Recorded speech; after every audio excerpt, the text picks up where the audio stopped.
Honda Trail 125. Maraming mga motorsiklo sa merkado sa pamamagitan ng mga nangungunang tatak at ang Honda Trail 125 ay maaaring isang bagay na nakakuha ng iyong pansin kung gusto mong mag-offroad. Ito ay talagang isang magandang opsyon para sa mga baguhan na sakay dahil sa mababang presyo nito, mababa ang timbang, at compact size.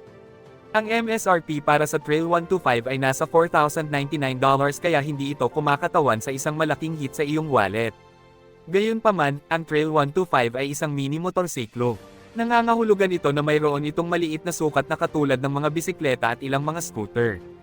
Mayroon itong maliit na step-over frame at 124cc engine. Ang mga salik na ito ay ginagawang isang madaling pag-aaral sa bike, ngunit kung ikaw ay nasa mas mataas na bahagi, maaari kang magkaroon ng mga issue sa pakiramdam na masikip tulad ng nabanggit sa pagsusuri ng motorsiklo sa bike. Bagamat mayroon itong trail sa pangalan nito, ang Honda Trail 125 ay maaari ring tumama sa mga kalsada, huwag lang asahan na ito ay isang bisikleta na dadalhin mo sa interstate. Gaano kabilis ang Honda Trail 125? Ang pinakamataas na bilis na humigit kumulang 55 mph ay ginagawa itong isang bike na mas angkop sa mga kalye at trail ng lungsod sa halip ng mga highway. Binibigyan nito iyon ng 100 mpg na nangangahulugan na hindi mo kailangang punan ang tangke ng madalas. Hindi ganap na automatiko ang transmission, ngunit tinatanggal nito ang clutch at pinapayagan kang lumipat gamit ang iyong kaliwang paa. Nagbibigay daan ito sa isang bagong rider na dumaan sa apat na bilis ng madali, ngunit ito ay may kasamang downside ng hindi pag-aaral sa paraan ng paglipat ng karamihan sa mga mano-manong bisikleta gamit ang isang clutch sa handlebar. Para sa off-roading, ang mga automatikong pagpapadala ay tinatanggap ng maraming tao dahil sa pabago-bagong lupain, ngunit ang mga mano-manong transmission ay nagbibigay ng higit na kontrol sa rider.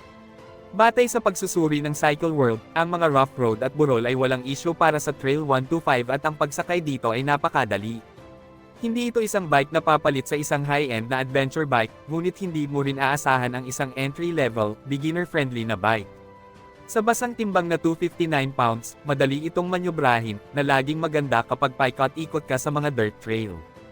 Ano ang mga alternatibo sa Honda Trail 125? Ang Honda's Trail 125 ay isang magandang bike, ngunit mayroon itong kompetisyon sa loob ng parehong tatak.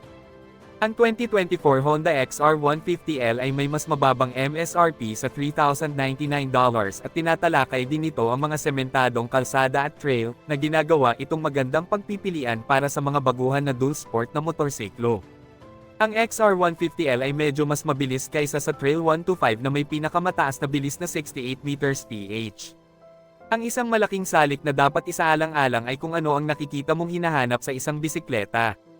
Kung mas gusto mo ang isang mas tradisyonal na hitsura ng bike kaysa sa isang bagay na mas katulad ng isang scooter, kung gayon ang XR150L ay isang magandang alternatibo, kami ay malaking tagahanga ng modelong 2023. Sa labas ng Honda, ang Kawasaki KLX 140R ay isang bike na may katulad na pagganap salamat sa isang 144cc engine. Ang MSRP para sa bike na ito ay $3,066 kaya nasa pagitan ito ng XR150L at ng Trail 125.